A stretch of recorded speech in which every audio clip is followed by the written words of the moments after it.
BSc part third के विद्यार्थियों, carbohydrate के लेक्चर नंबर 10 में मैं आपका स्वागत करता हूं।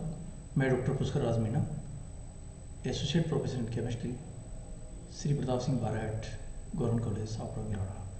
तो आइए हम उस टॉपिक को आगे बढ़ाते हैं। देखिए, configuration of ketose. Configuration of ketose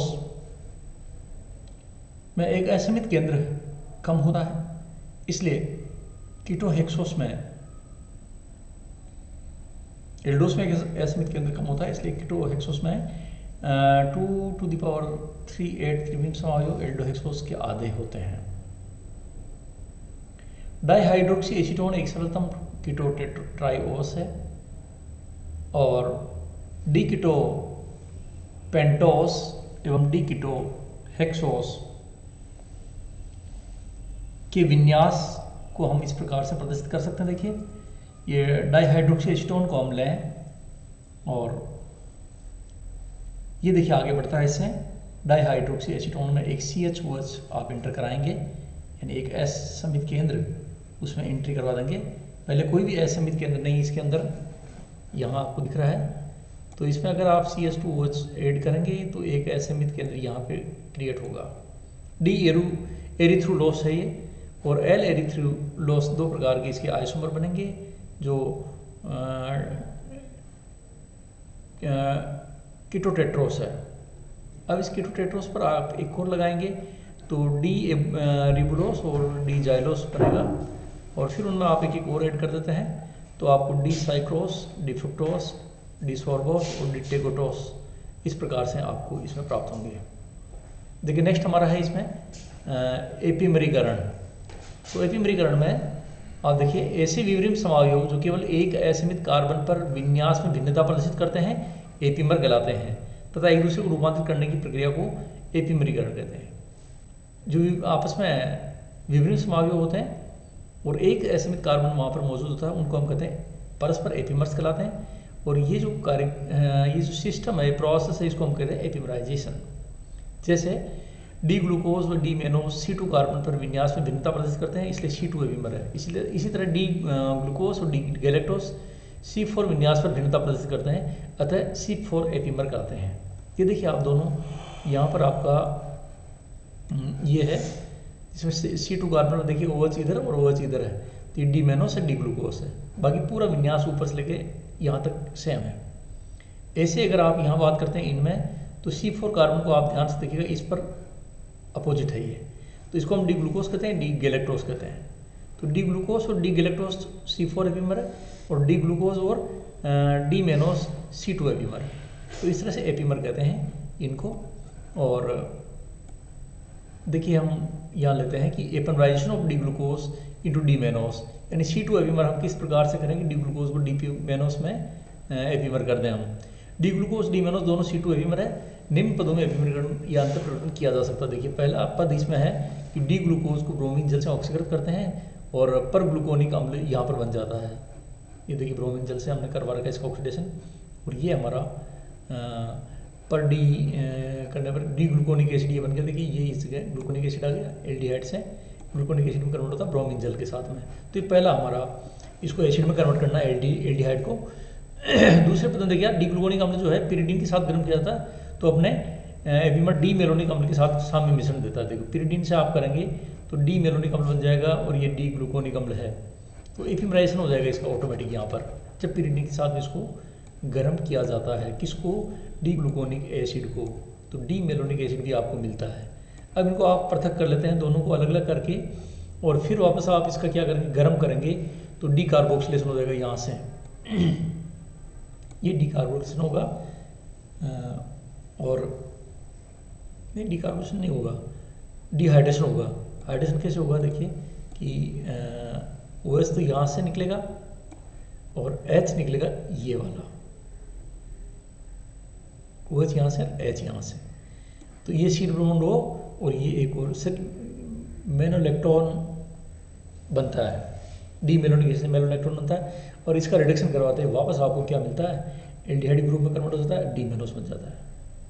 तो देखिए फिर से यहाँ देखिए आप कि इसके 4 पद हैं, पहले पद में डी ग्लूकोज को ब्रोमीन जल से ऑक्सीकृत करवाते हैं, ग्लूकोनिक एसिड बन जाता है, D gluconic acid. D gluconic acid जो है उसको पिरीडीन के साथ गर्म करते हैं तो इसका डी एपीमर बन जाता है मेलोनिक एसिड के साथ, malonic acid D malonic acid बन जाता है और सम मिश्रण बन जाता है उसका। फिर इसको विन्यास C2 पर भिन्न होगा, दोनों का एपीमराइजेशन हो जाएगा मतलब। और अब आप इनको पृथक कर लेंगे तो उनके इलेक्ट्रॉन प्राप्त हो जाते हैं पृथक करके। आप इसको क्या करेंगे कि जब गर्म करेंगे इसको तो इलेक्ट्रॉन होगा, इसमें डिहाइड्रेशन हो जाएगा, यहाँ से ये H और ये OH मिलकर निकल जाएंगे और एक 1 2 3 4 5 मेंबर्ड रिंग बनेगी। इसको हम कहते हैं मेनोइलेक्ट्रॉन कहते हैं इसको, और ये मेनोलिक एसिड कहलाता है, मेनोनिक एसिड कहलाता है। अब इसका सोडियम अम्ल के साथ इसका रिडक्शन कराने पर ये एल्डिहाइड ग्रुप में कन्वर्ट हो जाता है या OH हो जाता है। ये हमारा एपीमर बन गया है।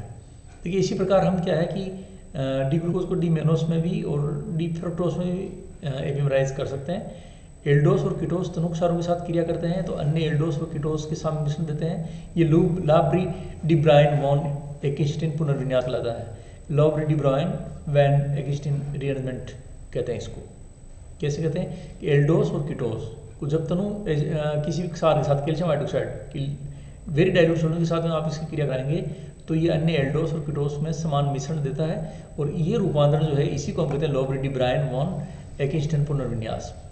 तो डी ग्लूकोज तनु क्षारों के साथ गर्म करते हैं तो पुनर्विन्यास होकर D glucose D fructose D mannose का समान मिश्रण देता है। 3 चीज़ें बनाता है, देखिए आप ये यहाँ रहे और इनका परसेंटेज अलग अलग है। ये हमारा डी ग्लूकोज है और ये कैल्शियम हाइड्रोक्साइड का 0.02 m सोल्यूशन है, डाइल्यूट सोल्यूशन है।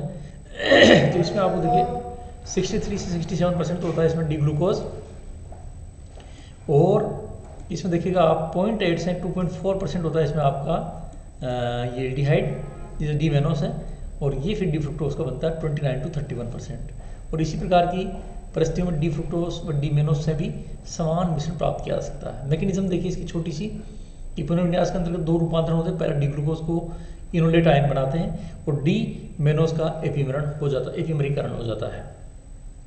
दूसरा डी ग्लूकोज का इन डायोल मध्यवर्ती के द्वारा डी फ्रक्टोस में रूपांतरण होता है और ये डायोल पुनर्विन्यास कहलाता है। देखिए ये यहाँ पर इसको स्टेप को समझा रखा है। और डी ग्लूकोज का डी मेनोस में एपीमरीकरण निम्न प्रकार होता है। पद फर्स्ट में कार्बोनिल जो ग्रुप होता है उसके अल्फा कार्बन पर उपस्थित हाइड्रोजन का प्रोटॉन निष्कासित हो जाता है इस तरीके से और ये इनोलेट बनता है।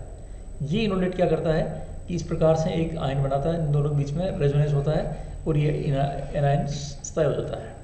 अब देखिए सेकंड स्टेप में C2 कार्बन पर फिर क्या है कि ये असमित नहीं होता है C2 कार्बन, तो दोनों ओर से इस पर प्रोटॉन निकलना संभव। इधर से भी आप अटैक कर सकते हो और आप इधर से भी अटैक करवा सकते हो।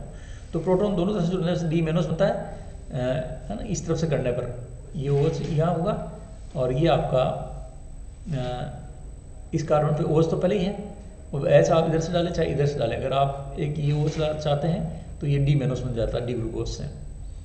अब डी ग्लूकोज का डी फ्रक्टोस में एपीमरण निम्न प्रकार हो जाता है कि पद थर्ड में C2 का निष्कासन होने के बाद जो इनोलेट आयन बनता है ये C1 ऑक्सीजन पर पुनः प्रोटॉन कणों के इनोल डायोल बनाता है। यहाँ पे फिर प्रोटॉन कण होता है इसका यहाँ पर इस जगह जल से और ये बना लेता है आपको इन डायोल मध्यवर्ती बना लेता है जो अनस्टेबल होता है क्योंकि OH डबल बॉन्ड के साथ में नहीं हो सकता। इन डायोल C2 ऑक्सीजन के प्रोटॉन को निष्कासन करके यहाँ पर C1 पर पुनः प्रोटॉन करके डी फ्रुक्टोस बना लेता है। एक प्रोटॉन यहाँ से देखिए आप निकालेंगे ये बन जाएगा और ये इधर आके यही प्रोटॉन फिर वापस आपका क्या यहाँ लग जाएगा। तो ये देखिए आप इस तरह से यहाँ प्रोटॉन लग गया और ये कीटो ग्रुप में कन्वर्ट हो गया। तो इस प्रकार से इसका एपीमरीकरण हम कर सकते हैं। तो आज हम यहाँ तक ही करेंगे। आप एक दो बार इसको रिवाइज करके इस चीज़ को समझने का प्रयास कीजिए। Thanks to all of you.